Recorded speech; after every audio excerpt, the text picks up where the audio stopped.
Que pense de vous cette personne? Bien entendu, ce tirage vous parle au moment où vous avez décidé de le regarder. Il est intemporel, actuel pour vous donc maintenant. Et on va répondre aussi pour le moment présent. Qu'est-ce que en ce moment cette personne pense de vous? Vous pouvez faire ce tirage pour n'importe quelle personne de votre entourage, quelle que soit votre relation. C'est parti, dans quelques instants vous pourrez choisir, et pour que vous ne doutiez pas, on va dire, de votre choix, je vous propose de poser avec moi la question. Si vous posez la question et vous ne vous imaginez pas une réponse possible, vous posez vraiment la question aux cartes, vous vous interrogez. La vidéo et le tirage, eh bien vous allez avoir aussi une réponse et pas une information que vous voulez entendre. C'est parti. Est-ce que cette personne voudrait bien nous dire que pense-t-elle de vous en ce moment? Que pense cette personne de vous? Premier tirage. Deuxième tirage. Troisième tirage. Quatrième tirage. 4 possibilités. Regardez et choisissez l'une d'elles, celle qui maintenant vous regarde le plus. Une fois que votre choix est fait, dans la description, je mets toujours les minutes pour chacune des possibilités. Et je vais commencer. Qu'est-ce que cette personne pense de vous? Première possibilité. Les étoiles. Donc vous êtes une personne qui rêve beaucoup, qui vit dans son monde, qui est un petit peu dans son monde, pas toujours là présente, qui croit à beaucoup de choses, qui fait confiance à son intuition, parfois à la vie. Ses croyances ne sont pas toujours vraies, elles ne sont pas toujours fausses. La personne sait que parfois vous embarquez dans certaines histoires, mais en tout cas elle pense que vous avez un monde intérieur très intéressant, une espèce de jardin intérieur, et elle met aussi beaucoup d'espoir en vous. L'image qu'elle a de vous maintenant est plutôt hyper positive, et c'est certainement dû au fait que cette personne imagine des choses par rapport à vous. Ce n'est pas qu'elle essaye vraiment de voir toutes vos qualités, vos défauts réels, mais elle imagine qu'est-ce que vous êtes, qui vous êtes, comment vous êtes. Et si elle vous connaît depuis longtemps, elle peut aussi se faire des idées par rapport à comment vous vous sentez, qu'est-ce que vous pensez. Fantasmer là-dessus. En tout cas, elle vous voit, elle pense de vous que vous avez de grands rêves, que vous traversez la vie en espérant ces choses-là, en faisant confiance à comment les choses se passent.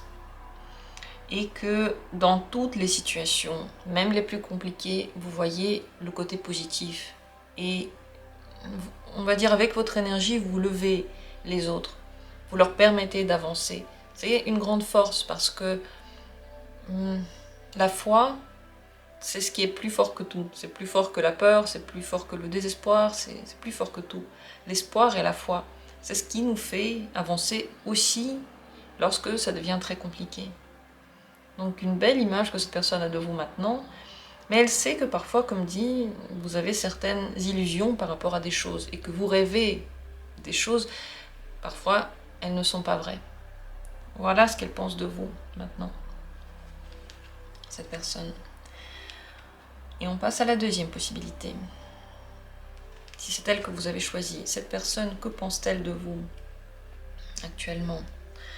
Le 9 d'épée, que vous avez des peurs, que vous fuyez, et que ces peurs-là sont certainement liées au fait que vous pensez trop, au fait que vous imaginez peut-être le pire des scénarios. Mais ainsi, la communication avec vous devient parfois très stressante, parce que c'est difficile de se détendre, parce que vous ne vous détendez pas vraiment, et vous fuyez. Elle pense que vos peurs sont vraiment liées au fait que vous voyez toujours le pire de la situation qui puisse arriver. Cette personne peut avoir aussi un petit peu peur d'être en contact tout le temps avec vous, parce que vous arrivez à communiquer vos inquiétudes aux autres. en vous parlant, nous aussi, on peut se poser des questions. Est-ce que tout ira bien? Vous arrivez à convaincre les autres qu'il peut y avoir de grands problèmes. Là où peut-être initialement il n'y en avait pas. Et là où il y en avait un petit, peut-être qu'il y en aura un énorme. Cette personne pense que vous êtes dans un état de stress très grand en ce moment et que vous avez du mal à redescendre.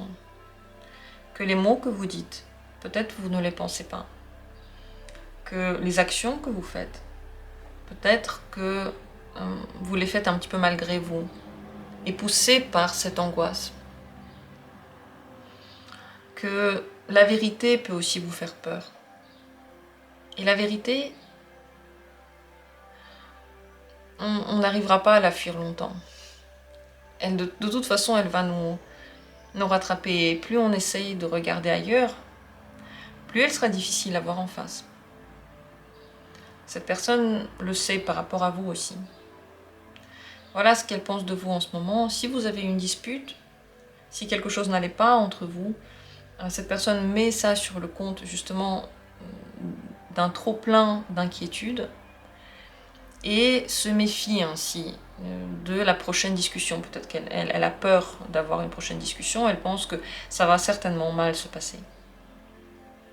Si entre vous, il n'y a pas de problème, si par exemple c'est un membre de votre famille, cette personne vous voit maintenant comme quelqu'un d'extrêmement angoissé et qui a peut-être besoin de soutien.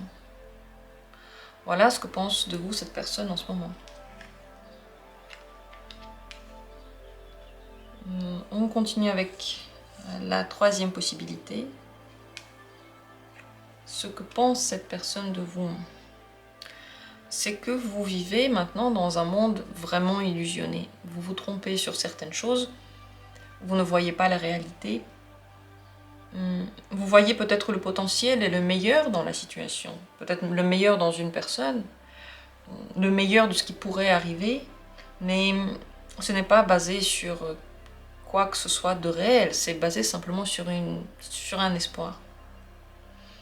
Elle vous voit comme quelqu'un d'insouciant, qui vit la vie pour soi, pour son plaisir et pour être en phase avec ses émotions, même si parfois ce n'est pas en phase avec le monde autour. Donc,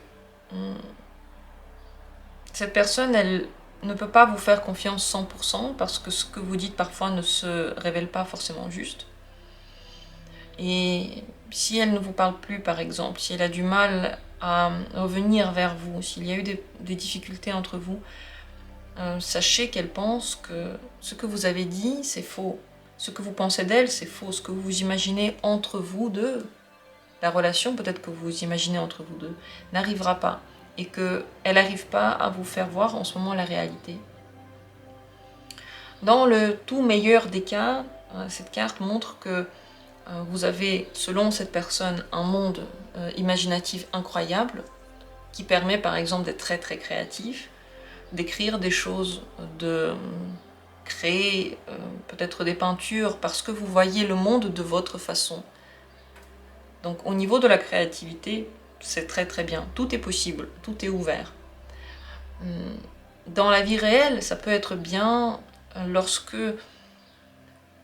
on veut coûte que coûte essayer quelque chose, mais qu'on est prêt, si besoin, si ça ne marche pas, de revenir aussi sur Terre. Mais lorsqu'on va jusqu'au bout de ces illusions et qu'on ne redescend jamais, même si les événements montrent le contraire, ça devient menaçant, cette situation-là. Donc cette personne, si là en ce moment tout se passe bien et que par exemple tout ce que vous lui dites, elle dit oui, oui, attention, elle peut se dire oui, c'est des illusions, peut-être qu'elles vont se terminer. Et elle peut se dire aussi que vous allez essayer plein de choses, vous allez tout essayer ce qui est dans votre pouvoir et on verra si ça réussit. Voilà ce qu'elle pense de vous actuellement. Quatrième possibilité. Si c'est elle que vous avez choisie. Maintenant, cette personne pense, avec le pendu, que vous êtes bloqué. Elle-même se sent bloquée par rapport à vous parce qu'elle n'a pas la même vision que vous. Donc selon cette personne, vous avez une vision complètement opposée à la sienne. Et vous êtes bloqué dans cette vision-là. Elle pense que pour le moment, rien n'est possible. On ne peut pas débloquer la situation, on ne peut peut-être pas vous parler de tout, parce que vous n'êtes pas vraiment à l'origine de ce blocage et vous n'êtes pas en mesure de changer quoi que ce soit. C'est la situation, elle est ainsi, et elle doit être ainsi. Cette personne le sait. Elle peut s'inquiéter un petit peu pour vous parce que avec le pendu, on voit qu'en effet, on ne peut pas aider la personne, on ne sait pas quoi faire pour qu'elle s'ouvre à quelque chose de différent. Donc selon cette personne, vous vivez aussi dans des mondes très, très divers, qui pourraient avoir quelque chose en commun, mais pour cela, vous devez changer de point de vue tous les deux. Ou en tout cas, se mettre à la place de l'autre. En ce moment, cette personne, même si elle essaye, elle n'arrive pas à 100% se mettre à votre place. Et elle sait que vous ne vous mettez pas non plus du tout à sa place. Il y a un fossé entre vous maintenant. Donc, cette situation, elle sait que c'est une situation passagère, enfin, ou en tout cas, elle l'espère, je pense. Parce que le pendu n'est jamais là pour toujours, il n'est jamais pendu pour toujours. À un moment donné, on finit par voir l'autre côté. Ça ne veut pas dire que la situation se débloque, mais on finit par prendre en compte d'autres facteurs, peut-être trouver une autre solution, carrément faire autre chose. On se débloque par un autre moyen, la plupart du temps. Pas seulement en continuant dans le même chemin. Mais pour cette personne, maintenant, il faut simplement attendre. Le blocage peut être lié à la situation concrète, à des pensées, à votre personnalité pratiquement aussi. Et aussi à ce qu'elle ressent par rapport à vous. Ça peut être le lien entre vous deux qui pour cette personne est bloqué et difficile. Voilà ce qu'il en est, ce qu'elle pense de vous. Merci à tous d'avoir été là. J'espère que le tirage vous a été utile. Comme toujours, on se retrouvera bientôt pour d'autres tirages intéressants.